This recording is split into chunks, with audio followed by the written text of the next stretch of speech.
Hello. This is John T. Rhapsodes Esquire, purveyor of awesome old-school audio stories, bringing you a spooky one today from 1897 by Ambrose Bierce, called The Eyes of the Panther. Bierce walked the earth from 1842 until around 1914, when he disappeared in Mexico, possibly killed by Pancho Villa. If you like awesome old-school audio stories from old minds that were once young minds, brought to you free of charge and with a happy and grateful heart, consider while listening to subscribe to this channel and turn on notifications to get notice of new stories. Some funny, some spooky, all awesome. Usually at least once a week. These simple acts will help this channel immensely. And now, hear the words of old. The Eyes of the Panther by Ambrose Bierce from 1897. Part 1. One does not always marry when insane. A man and a woman, nature had done the grouping, sat on a rustic seat in the late afternoon. The man was middle-aged, slender, swarthy, with the expression of a poet and the complexion of a pirate, a man at whom one would look again. The woman was young, blonde, graceful, with something in her figure and movements suggesting the word lithe. She was habited in a gray gown with odd brown markings in the texture. She may have been beautiful. One could not readily say, for her eyes denied attention to all else. They were gray-green, long and narrow, with an expression defying analysis. One could only know that they were disquieting. Cleopatra may have had such eyes. The man and the woman talked. "Yes," said the woman, "I do love you, God knows. But marry you? No, I cannot, will not." "Irene, you have said that many times, yet always have denied me a reason. I have a right to know, to understand, to feel and prove my fortitude, if I have it. Give me a reason," the man said. "For loving you?" she asked. The woman was smiling through her tears and her pallor. That did not stir any sense of humor in the man. "No, there is no reason for that," he said. "A reason for not marrying me. I've a right to know, I must know, and I will know."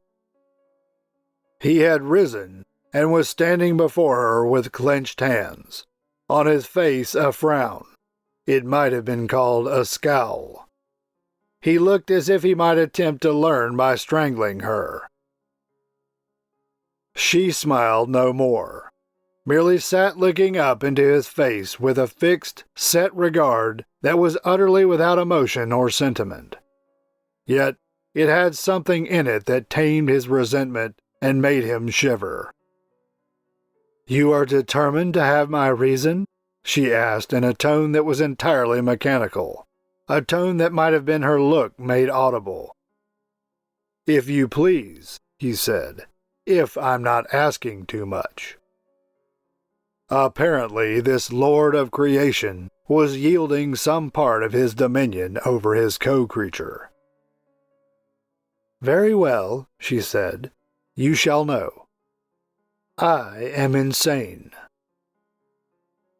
The man started, then looked incredulous and was conscious that he ought to be amused.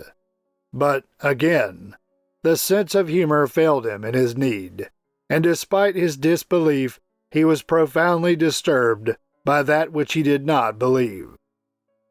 Between our convictions and our feelings, there is no good understanding. "That is what the physicians would say," the woman continued, if they knew. I might myself prefer to call it a case of possession. Sit down and hear what I have to say." The man silently resumed his seat beside her, on the rustic bench by the wayside. Over against them on the eastern side of the valley, the hills were already sunset-flushed, and the stillness all about was of that peculiar quality that foretells the twilight. Something of its mysterious and significant solemnity had imparted itself to the man's mood.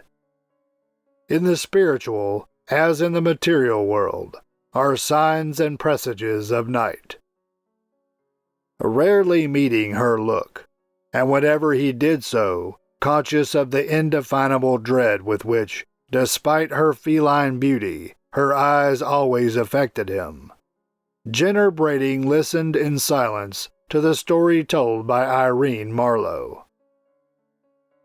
In deference to the reader's possible prejudice against the artless method of an unpracticed historian, the author ventures to substitute his own version for hers.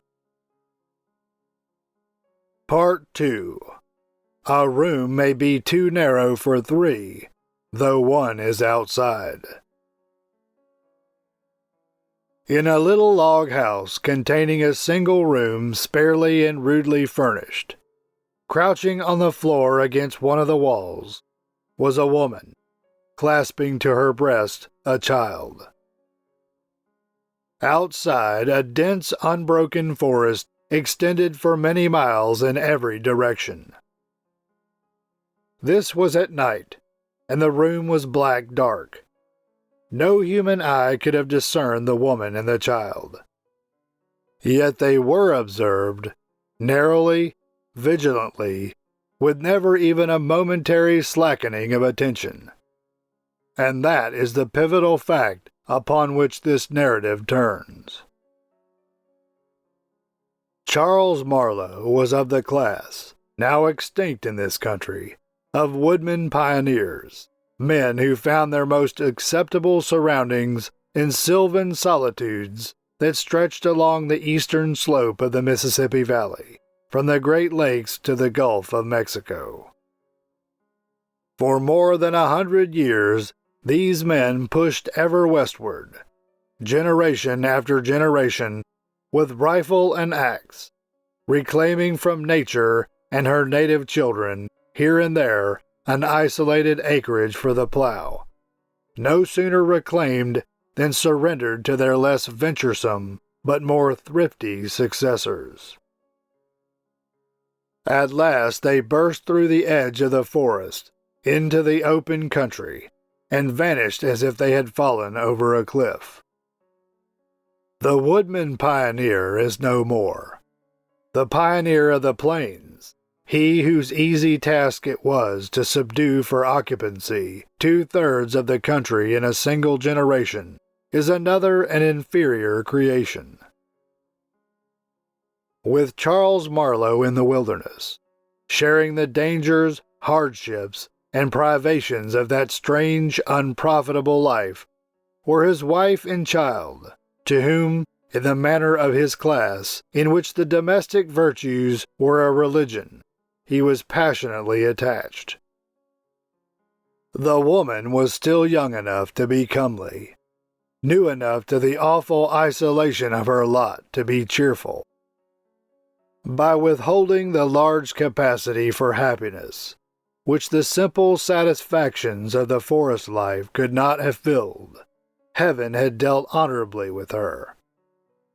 In her light household tasks, her child, her husband, and her few foolish books, she found abundant provision for her needs. One morning in midsummer, Marlowe took down his rifle from the wooden hooks on the wall, and signified his intention of getting game. "We've meat enough," said the wife. "Please don't go out today. I dreamed last night, oh, such a dreadful thing. I cannot recollect it, but I'm almost sure that it will come to pass if you go out. It is painful to confess that Marlowe received this solemn statement with less of gravity than was due to the mysterious nature of the calamity foreshadowed. In truth, he laughed. "Try to remember," he said. "Maybe you dreamed that baby had lost the power of speech." The conjecture was obviously suggested by the fact that baby, clinging to the fringe of his hunting coat with all her 10 pudgy thumbs, was at that moment uttering her sense of the situation in a series of exultant goo-goos inspired by the sight of her father's raccoon skin cap. The woman yielded. Lacking the gift of humor, she could not hold out against his kindly badinage. So, with a kiss for the mother and a kiss for the child, he left the house and closed the door upon his happiness forever. At nightfall he had not returned. The woman prepared supper and waited. Then she put baby to bed and sang softly to her until she slept. By this time the fire on the hearth at which she had cooked supper had burned out, and the room was lighted by a single candle. This she afterward placed in the open window as a sign and welcome to the hunter if he should approach from that side. She had thoughtfully closed and barred the door against such wild animals as might prefer it to an open window. Of the habits of beasts of prey in entering a house uninvited, she was not advised, though with true female prevision, she may have considered the possibility of their entrance by way of the chimney. As the night wore on, she became not less anxious, but more drowsy, and at last rested her arms upon the bed by the child and her head upon the arms. The candle in the window burned down to the socket, sputtered and flared a moment, and went out unobserved, for the woman slept and dreamed. In her dreams she sat beside the cradle of a second child. The first one was dead. The father was dead. The home in the forest was lost, and the dwelling in which she lived was unfamiliar.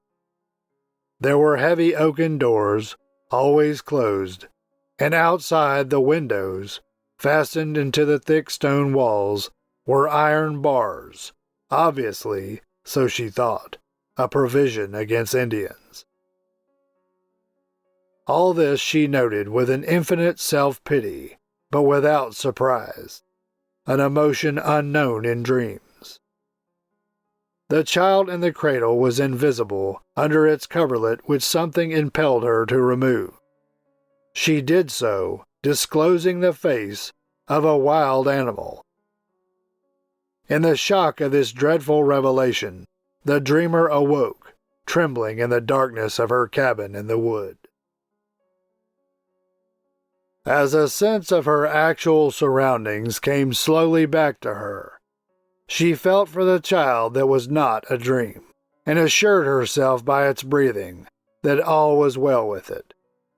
Nor could she forbear to pass a hand lightly across its face. Then, moved by some impulse for which she probably could not have accounted, she rose and took the sleeping babe in her arms, holding it close against her breast. The head of the child's cot was against the wall to which the woman now turned her back as she stood. Lifting her eyes, she saw 2 bright objects starring the darkness with a reddish-green glow. She took them to be 2 coals on the hearth, but with her returning sense of direction came the disquieting consciousness that they were not in that quarter of the room, moreover were too high, being nearly at the level of the eyes, of her own eyes. For these were the eyes of a panther. The beast was at the open window, directly opposite, and not 5 paces away. Nothing but those terrible eyes was visible. but in the dreadful tumult of her feelings, as the situation disclosed itself to her understanding, she somehow knew that the animal was standing on its hind feet, supporting itself with its paws on the window ledge. That signified a malign interest, not the mere gratification of an indolent curiosity. The consciousness of the attitude was an added horror, accentuating the menace of those awful eyes, in whose steadfast fire her strength and courage were alike consumed. Under their silent questioning, she shuddered and turned sick. Her knees failed her, and by degrees, instinctively striving to avoid a sudden movement that might bring the beast upon her, she sank to the floor, crouched against the wall, and tried to shield the babe with her trembling body without withdrawing her gaze from the luminous orbs that were killing her. No thought of her husband came to her in her agony, no hope nor suggestion of rescue or escape. Her capacity for thought and feeling had narrowed to the dimensions of a single emotion: fear of the animal's spring, of the impact of its body, the buffeting of its great arms, the feel of its teeth in her throat, the mangling of her babe. Motionless now and in absolute silence, she awaited her doom, the moments growing to hours, to years, to ages, and still those devilish eyes maintained their watch. Returning to his cabin late at night, with a deer on his shoulders, Charles Marlowe tried the door. It did not yield. He knocked. There was no answer. He laid down his deer and went round to the window. As he turned the angle of the building, he fancied he heard a sound as of stealthy footfalls and a rustling in the undergrowth of the forest, but they were too slight for certainty even to his practiced ear. Approaching the window, and to his surprise finding it open, he threw his leg over the sill and entered. All was darkness and silence. He groped his way to the fireplace, struck a match, and lit a candle. Then he looked about. Cowering on the floor against a wall was his wife, clasping his child. As he sprang toward her, she rose and broke into laughter, long, loud, and mechanical, devoid of gladness and devoid of sense. The laughter that is not out of keeping with the clanking of a chain. Hardly knowing what he did, he extended his arms. She laid the babe in them. It was dead, pressed to death in its mother's embrace. Part 3. The Theory of the Defense. That is what occurred during a night in a forest. But not all of it did Irene Marlowe relate to Jenner Brading. Not all of it was known to her. When she had concluded, the sun was below the horizon, and the long summer twilight had begun to deepen in the hollows of the land. For some moments Brading was silent, expecting the narrative to be carried forward to some definite connection with the conversation introducing it. But the narrator was as silent as he, her face averted, her hands clasping and unclasping themselves as they lay in her lap with a singular suggestion of an activity independent of her will. "It is a sad and terrible story," said Brading at last. "But I do not understand. You call Charles Marlowe father, that I know. That he is old before his time, broken by some great sorrow, I have seen or thought I saw. But, pardon me, but you said that I am insane?" said the girl, without a movement of head or body. "But Irene, he said, you said that the child was dead, not demented. Yes, she said, that one. I am the second. I was born 3 months after that night, my mother being mercifully permitted to lay down her life in giving me mine. Brading was again silent. He was a trifle dazed and could not at once think of the right thing to say. Her face was still turned away. In his embarrassment, he reached impulsively toward the hands that lay closing and unclosing in her lap. But something, he could not have said what, restrained him. He then remembered, vaguely, that he had never altogether cared to take her hand. Is it likely, she resumed, that a person born under such circumstances is like others, is what you call sane? Brading did not reply. He was preoccupied with a new thought that was taking shape in his mind, what a scientist would have called an hypothesis, a detective a theory. It might throw an added light, albeit a lurid one, upon such doubt of her sanity as her own assertion had not dispelled. The country was still new, and outside the villages, sparsely populated. The professional hunter was still a familiar figure, and among his trophies were heads and pelts of the larger kinds of game. Tales variously credible of nocturnal meetings with savage animals in lonely roads were sometimes current, passed through the customary stages of growth and decay, and were forgotten.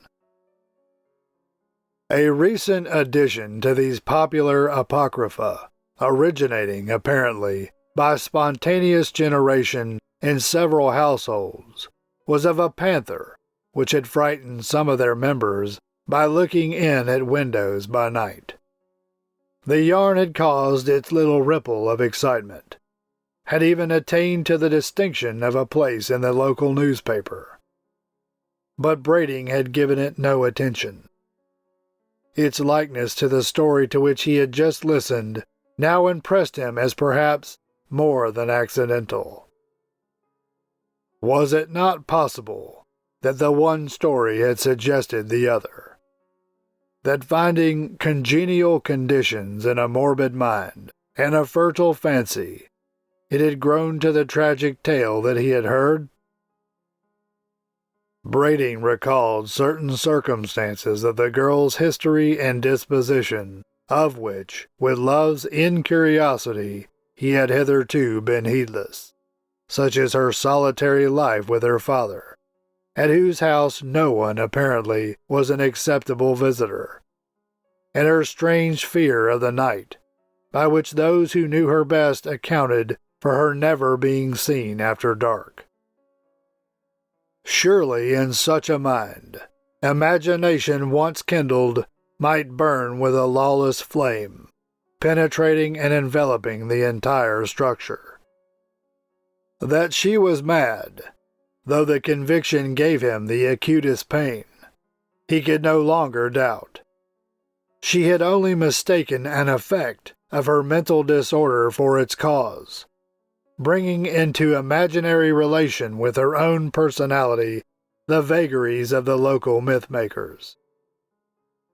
With some vague intention of testing his new theory, and no very definite notion of how to set about it, he said gravely, but with hesitation, "Irene, dear, tell me. I beg you will not take offense, but tell me—" "I have told you," she interrupted, speaking with a passionate earnestness that he had not known her to show. "I have already told you that we cannot marry. Is anything else worth saying?" Before he could stop her, she had sprung from her seat and without another word or look, was gliding away among the trees toward her father's house. Brading had risen to detain her. He stood watching her in silence until she had vanished in the gloom. Suddenly, he started as if he had been shot. His face took on an expression of amazement and alarm. In one of the black shadows into which she had disappeared, he had caught a quick, brief glimpse of shining eyes. For an instant, he was dazed and irresolute. Then he dashed into the wood after her, shouting, "Irene! Irene, look out! The Panther! The Panther!" In a moment he had passed through the fringe of the forest into open ground, and saw the girl's gray skirt vanishing into her father's door. No panther was visible. Part 4. An Appeal to the Conscience of God. Jenner Brading, attorney at law, lived in a cottage at the edge of the town. Directly behind the dwelling was the forest.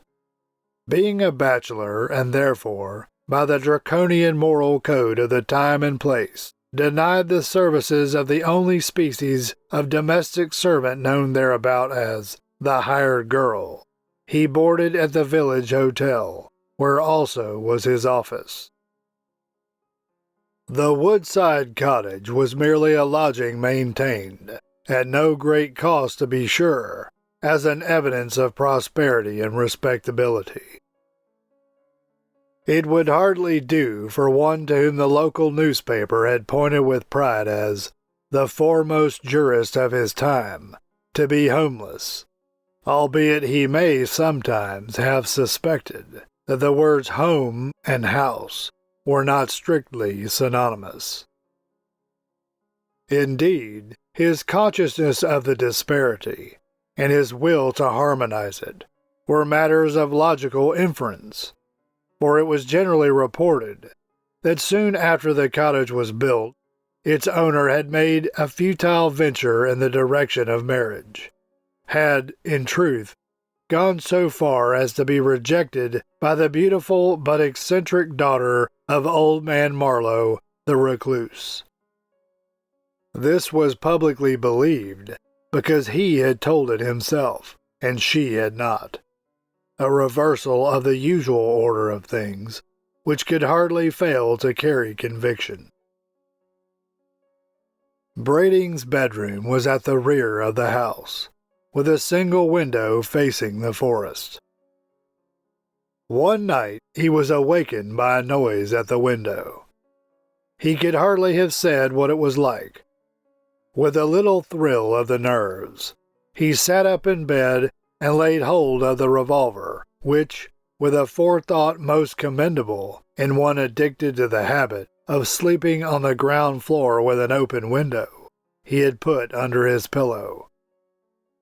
The room was in absolute darkness, but being unterrified, he knew where to direct his eyes, and there he held them, awaiting in silence what further might occur. He could now dimly discern the aperture, a square of lighter black. Presently there appeared at its lower edge 2 gleaming eyes that burned with malignant luster inexpressibly terrible. Brading's heart gave a great jump, then seemed to stand still. A chill passed along his spine and through his hair. He felt the blood forsake his cheeks. He could not have cried out, not to save his life, but being a man of courage he would not, to save his life, have done so even if he had been able. Some trepidation his coward body might feel, but his spirit was of sterner stuff. Slowly the shining eyes rose with a steady motion that seemed an approach, and slowly rose Brading's right hand, holding the pistol. He fired. Blinded by the flash and stunned by the report, Brading nevertheless heard, or fancied that he heard, the wild high scream of the panther, so human in sound, so devilish in suggestion. Leaping from the bed, he hastily clothed himself and, pistol in hand, sprang from the door, meeting 2 or 3 men who came running up from the road. A brief explanation was followed by a cautious search of the house. The grass was wet with dew. Beneath the window, it had been trodden and partly leveled for a wide space, from which a devious trail, visible in the light of a lantern, led away into the bushes. One of the men stumbled and fell upon his hands, which as he rose and rubbed them together were slippery. On examination, they were seen to be red with blood. An encounter, unarmed, with a wounded panther was not agreeable to their taste. All but Brading turned back. He, with lantern and pistol, pushed courageously forward into the wood. Passing through a difficult undergrowth, he came into a small opening, and there his courage had its reward, for there he found the body of his victim. But it was no panther. What it was is told, even to this day, upon a weather-worn headstone in the village churchyard, and for many years was attested daily at the graveside by the bent figure and sorrow-seamed face of old man Marlowe, to whose soul and to the soul of his strange, unhappy child, peace. Peace and reparation. And that concludes Ambrose Bierce's 1897 story called The Eyes of the Panther. This is John T. Rhapsodies Esquire, purveyor of awesome old-school audio stories. Thank you for listening. You can hear more stories like this in the channel's playlists. Find them by staying tuned for the last 20 seconds of this video and clicking on the end-screen icons. You can also go to the channel homepage and click on the playlist tab. If you enjoyed this story and would like to hear more, please help me earn the warm embrace of Mr. and Mrs. YouTubes who look with loving favor upon those channels whose listeners faithfully subscribe, like, comment, click the notification bell, and share the videos with their friends so that they too can hear the words of old.